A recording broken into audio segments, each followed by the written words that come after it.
I feel like I have a lot of names. That if I hear someone say Blake Lively, that feels, I Mhm. think because I've been doing this for so long, this job publicly, that feels a little bit more like that's like a public identity. It feels Mm. less like a name that I like. I feel like a little like ooh, shy if someone says my full name that way. Anyone ever says your full name, you feel like you're in trouble. So maybe that's part of it. Right. I feel like I have, and I'm married now. And so I kind of feel like I have a lot of names. And then I'm always playing other people. Yeah, I feel like just my first name is like when it gets into last name territory, it's like my different personas.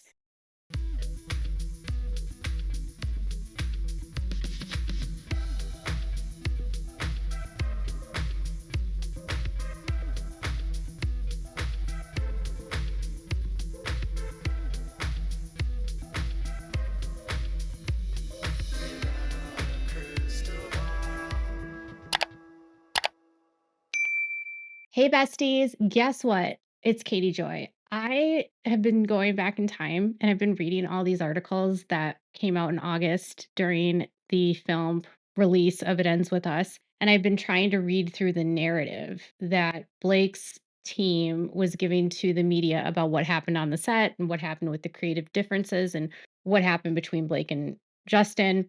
And that was sort of motivated by the fact that Leslie Sloan is acting like she has been vindicated. Her attorney literally said that she has been vindicated because one reporter from the Daily Mail said that he didn't tell her that Justin SA'd Blake. And that was mischaracterized by Wayfair. I told you that. But now Leslie's claiming victory on one bullet point. It doesn't absolve her of everything else. But when I started to think about, okay, so she got this one, like, great. That's one less thing you need to worry about, Leslie. But then I started to actually look at the narrative that she was selling back then. And I realized that Leslie was selling the same story, really, of Wayfair, that it was a breakdown in creative differences, that Blake had one vision and Justin had another. And Blake's vision was the more feminine vision, and she needed to have a voice as a woman. And Justin didn't acknowledge her voice as a woman, and he was chauvinistic and he was borderline abusive, and he didn't take her views into consideration. And he just took control and ran with it, which is really strange because if you think about it, Justin didn't need to take control. He owned the IP, which was the movie. He owned the intellectual property of the film, It Ends With Us. He was the one adapting it into a film. No one else owned the rights to this movie but him. So, of course, he had control. It was his production company making the film, and he was the director. She came in at the end of 2022 after 3+ years and sort of just bulldozed her way through, right? But the portrayal by Leslie really was that, Justin was just didn't like to take other people's points of view into consideration, didn't listen to Blake, didn't look at Blake's character uh, when he filmed scenes that involved DV, didn't care about, hearing Blake's opinions on intimate scenes and intimacy. And it, the overwhelming feeling was that Justin was a hard nosed, difficult man that cared little about women and just wanted to do it his way, which is really funny because if you knew anything about the film, Justin actually brought in a female screenwriter, Christy Hall, and also had Colleen work with him every step of the way, including Colleen contributing to the script. Another aspect that Blake wanted to like project from or like I guess deflect was her PR tried to blame Justin for the bad wardrobe of Lily. Like really seriously, they tried to blame Justin for the fact that Lily Bloom's wardrobe was terrible and that the reason why she had to come in and to save the wardrobe was that after everything leaked to the press in May of 2023 on the first day of principal shooting, that she had to come in and save the wardrobe because it was so terrible. Even though that was the wardrobe she took over and brought to the table. Like the only thing the wardrobe mess that was created was Blake's choosing. And as we know now from the evidence, he had to confront her about it because Sony was concerned that it wasn't living up to the expectations of the fans of the book. And there was concerns that her wardrobe didn't meet who fans of the book believed Lily was. The looks were disjointed, disorganized, frumpy. There's a million ways that you could describe it. But she blamed Justin for the bad wardrobe and that she then had to come in and fix it, even though she like destroyed the wardrobe that they purchased when she got hired and then brought in all that crap. So she even tried to blame and deflect about the wardrobe. And I realized that everything that she got backlash for throughout the whole process, she kept trying to deflect on Justin, even though it was her choice. So even a choice as simple as the wardrobe, she tried to deflect onto him.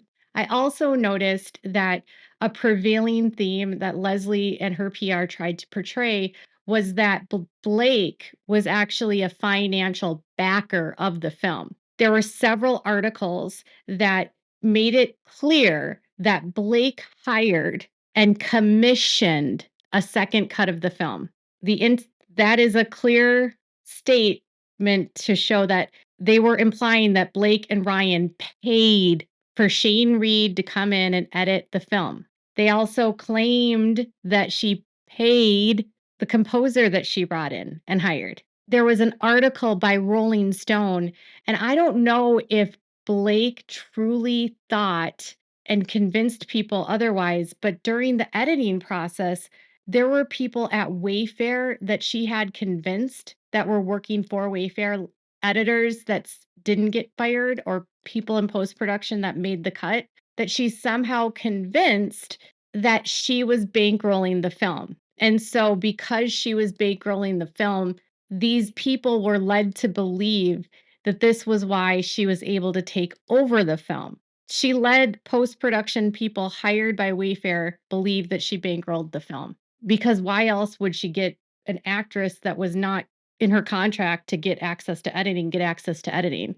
No, she made people think she was paying for it. And then on the promotion tour, she made people that she paid for it, but she paid for none of it. Wayfair had to pay for it, all of it, and Sony. So, with that said, a large part of the early smear campaign against Justin focused on his inability to be a good director, lacking vision in being a director, lacking the ability to work with people, causing friction on a set, failing to see other people's points of view. A lot of this is deflection, by the way, chauvinistic, sexist, making her feel uncomfortable. And then layered within a lot of these articles was this idea that there was a sequel that was going to be made, and obviously Blake was under the wrong impression. And this is probably one of the key factors in this entire case is she was under the false impression that Justin had optioned the book to adapt it into a film. She falsely believed that he had optioned, meaning he had a contract of exclusivity for a period of time.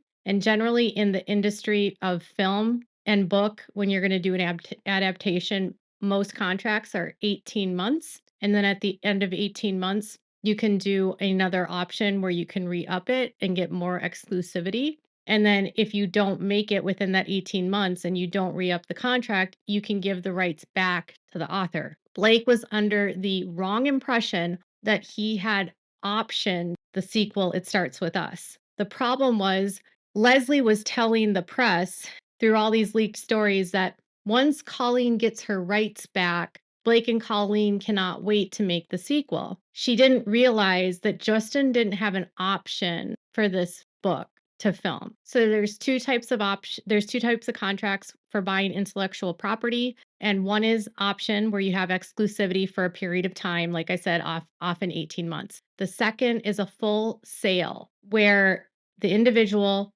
purchases the exclusive rights without an option, meaning the sale is done. So what it means is that Colleen sold the rights to adapt It Starts With Us into a film without any option. And she handed over the rights to that film forever. He didn't get a window of he can give it back to her. She sold it and it was done. So when he made that purchase, the sale was final. There was no option. He was never going to give up the rights and have them transferred over to her or back to her. She would never get the rights back. But even into September, Blake and Ryan falsely believed that, again, this was a contract with an option. And a story leaked 2 weeks before the Van Zandt lawsuit was filed in order to get access to those texts. And the article stated that Ryan was willing to pay millions in order to buy out Baldoni of his contract,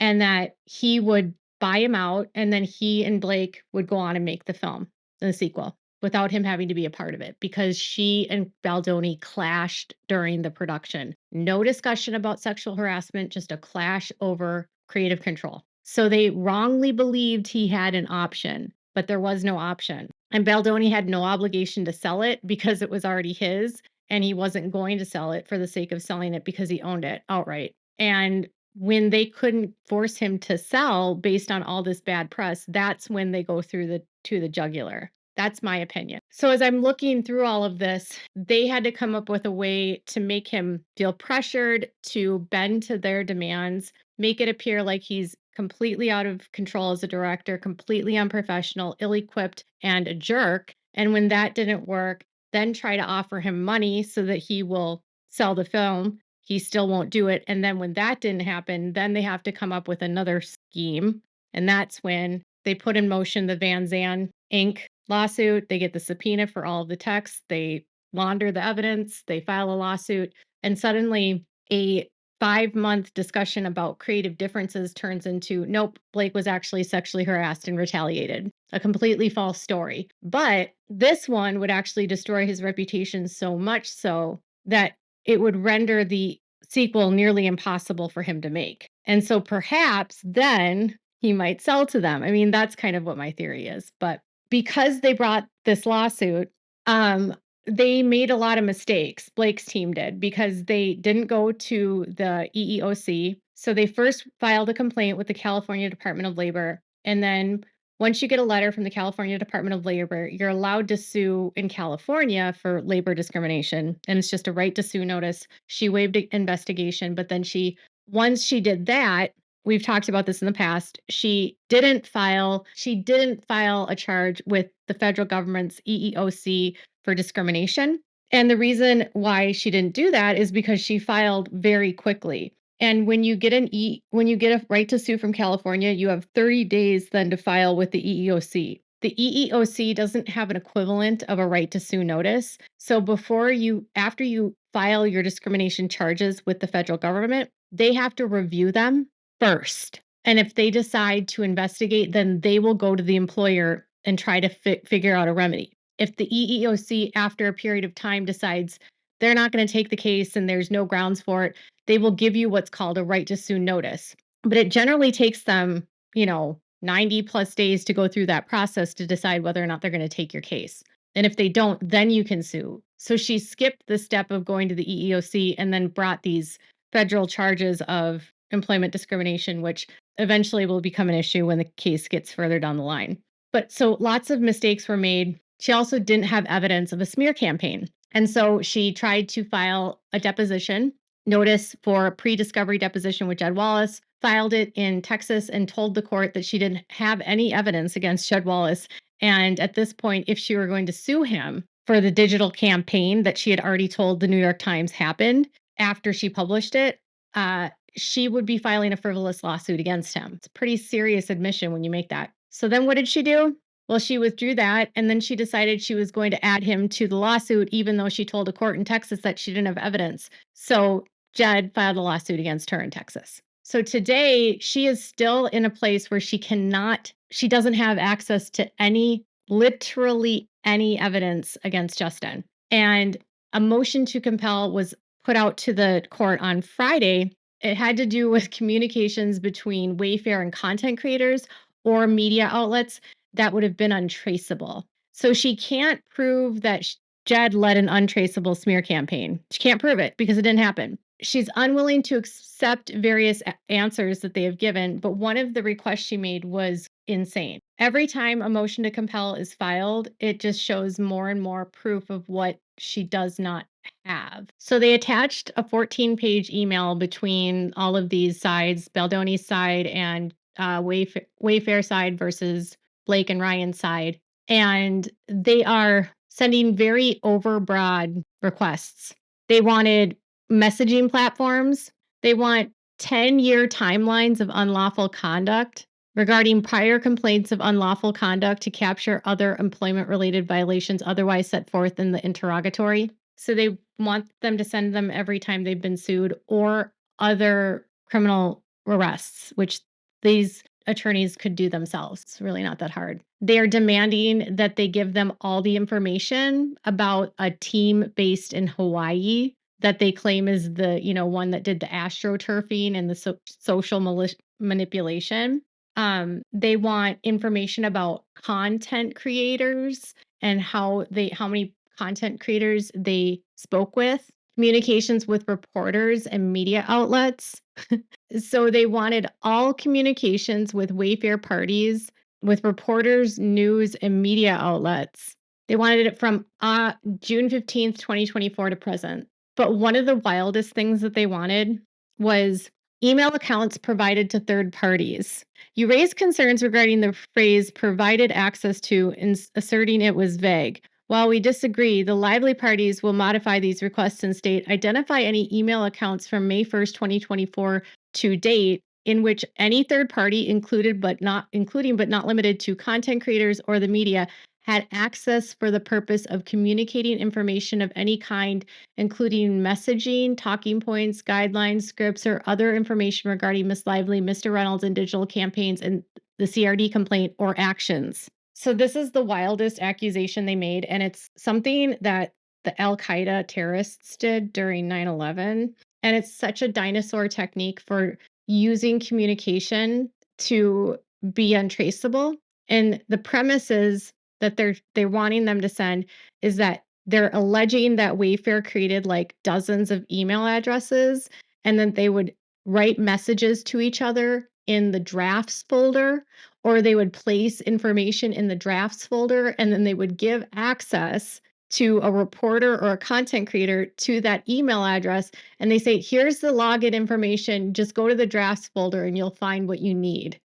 It's super antiquated, but this was what Al Qaeda did when they were trying to coordinate terrorist attacks against the United States and other countries when Al Qaeda was very prevalent in Iraq and in Afghanistan in the early 2000s and right after 9/11. That was what they did. They would use a drafts folder because it wasn't sent or received. So one one terrorist would put in it a draft, and then someone on the other side of the world would log into the email address and they would read it and then they would delete it. So they're trying to equate the techniques that terrorists use and say that this is what Wayfair is doing to communicate with journalists and content creators so that there's no paper trail. And that's the untraceable smear campaign now. I thought they used a digital combat team that was untraceable. I thought they, had a team in Hawaii, and Wayfair denies that there's a team in Hawaii. And naturally, about these email addresses, they're kind of confused about what it is that they want and what do they mean by email, and they don't even really understand what it is that they're looking for. So their request was the proposed modification does not resolve the vagueness and ambiguity of the phrase provided access to. As noted in the written objections and reiterated during our call, the phrase is open to multiple reasonable interpretations. Defining provided access to as any method by which access may be provided only reinforces the specificity. I mean, access could be that you literally forwarded an email to someone, you know?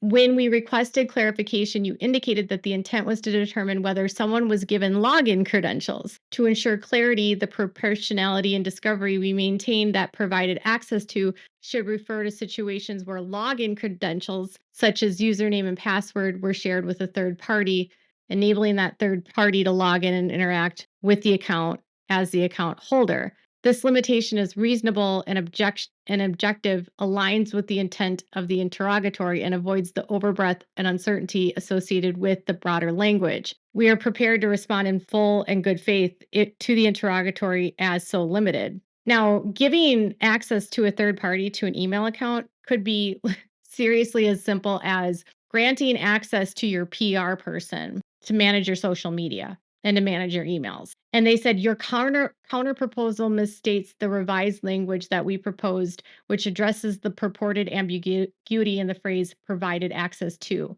The method of access is not the focus of the request, and your proposed revision to limits this request to only those individuals that received login credentials, which is a singular example we provided of for access. It is improperly narrow and fails to account for circumstances in which a third party may have accessed an email account, including via screen sharing, for example. So they're trying to see if emails were shown to the media, but it wasn't shown via it wasn't a forwarded email. So say you're on a FaceTime call with someone and you put your screen on the email and the person can read what's on the email, but they aren't sent the email, so there's no digital trail that you sent that to them. And sure, if you're talking to a reporter, you could do that, but I don't know what would actually be wrong with that, quite honestly, if you're sharing information. That's not covert. And I'm wondering if they are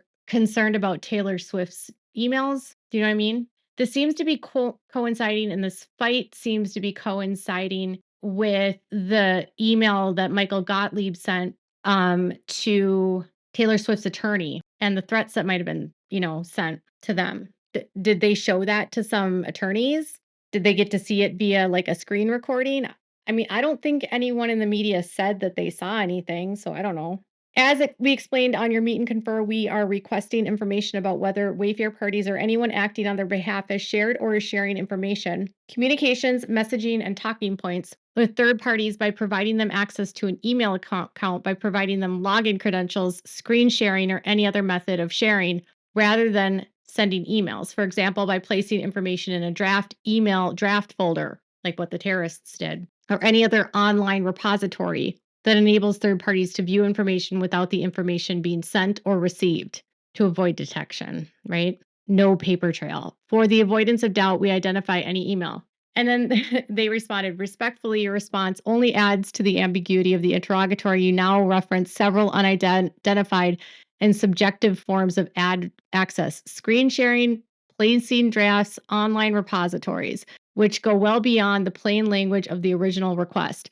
As a result, the interrogatory remains impermissibly vague and lacks the clarity necessary to enable a complete and intelligible response. To be clear, we are not refusing to respond. We are seeking to define the scope of this interrogatory in a way that permits a compliant and meaningful answer that made efforts to assist in the process. During our call, we asked for clarification because the language of the interrogatory was genuinely unclear. The only definition you offered that provided workable guidance was login credentials, which we proposed in good faith.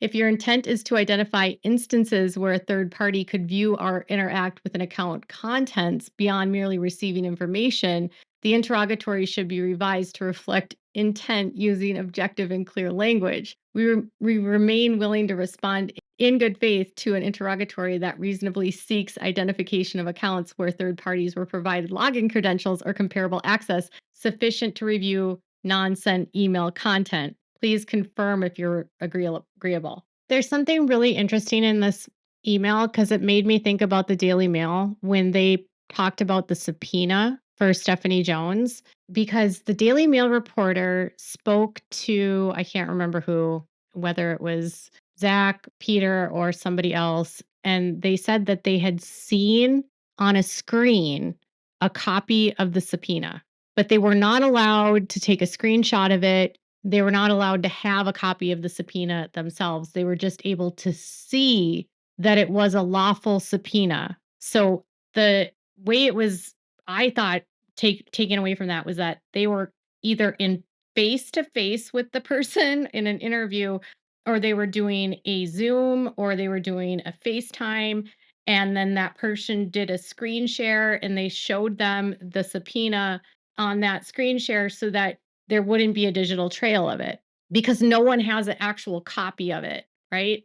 And based on the timing of when the subpoena was shown to Deadline and to Daily Mail, it would be almost, it fell into when Stephanie Jones was filing her motions to dismiss. That's literally when it fell. So it almost felt like it was being leaked by Stephanie Jones. I don't know if that's true or not, but it sounds like they're accusing Wayfair of basically doing what Daily Mail's reporter, Josh, I think his name is, said that his source that showed him the subpoena did. There's what what I think is weird though about all of this is that I don't know a single person that has covered this story that was given a draft, a script, or uh, you know, information to put out. So and they're speaking with Wayfair. I have reached out once to Brian Friedman, no response. I have tried to get comment from Wayfair PR, no response. So if they're talking to content creators, they're not talking to me, like I don't know who they're talking to. Leslie is talking to the media still. I mean, it says we explained on several occasions that they believe that Wayfair have engaged in covert tactics to communicate with third parties in a manner to avoid leaving a paper trail, such as by placing information in a draft folder or other email repository and providing a third party with viewing access to the folder or email, which enables third parties to view the information without leaving a digital trace. Do they know about Signal? A lot of people use Signal. Do they know about disappearing messages on Instagram where there's no digital trail? It seems like they're going to all these like really strange lengths to try to I mean, this is what theory now? How many different theories are they using to try to pin this on Wayfair? And yet still, since the lawsuit has occurred, all we're doing is talking about what's in the public domain. That's all we're doing. And if we're talking to people, we're talking to people that worked on the film that are not Wayfair, crew members, former people that work for Wayfair. We might be talking to friends of friends or family, but we're definitely not talking to really anyone in the parties of this case. And Brian Friedman, when he does an interview, he puts his name on it. Like I said, they're trying to like assign a tactic used by terrorists and claim that that's what Justin's doing in order to covertly hide the smear campaign that never literally happened. But by the way, do you think this is what Blake and Ryan are doing? And it says the Wayfair parties have never denied that they have engaged in clandestine communication. Well, yeah, neither of you. And all of this is to say is even if they took steps to not have a paper trail in order to talk to people, that doesn't mean that they did anything wrong. Speaking to the media is not wrong. If they're telling the truth, it is not a smear campaign. If they're telling the truth, it is not retaliation, right? If they're telling the truth, it's not defamation. They have a right to speak to whoever they want and do whatever they want and and get their side of the story out just as much as Blake and Leslie have been doing for months. But this tells me that these are the strategies that Blake and Ryan are using because every time they accuse Baldoni of something, they're the ones that are doing it. So really what I learned in this motion to compel is that they're using email drafts to share information with reporters. They're speaking to reporters. They're providing information to content creators, all in an effort to smear people. And that Leslie is sharing information clandestine through screen sharing or email drafts. That's really what I got out of this, truthfully. I got nothing out of what Wayfair is doing. I got everything out of what they're doing to them, which just further proves that every accusation is a confession, in my opinion, and the smear campaign continues. So tell me what your thoughts are about that. Let me know in the comments below. Let me make sure to give this video a thumbs up. Make sure to subscribe to my channel if you haven't subscribed and click the bell so you never miss a video. Thanks so much for watching. Bye, guys.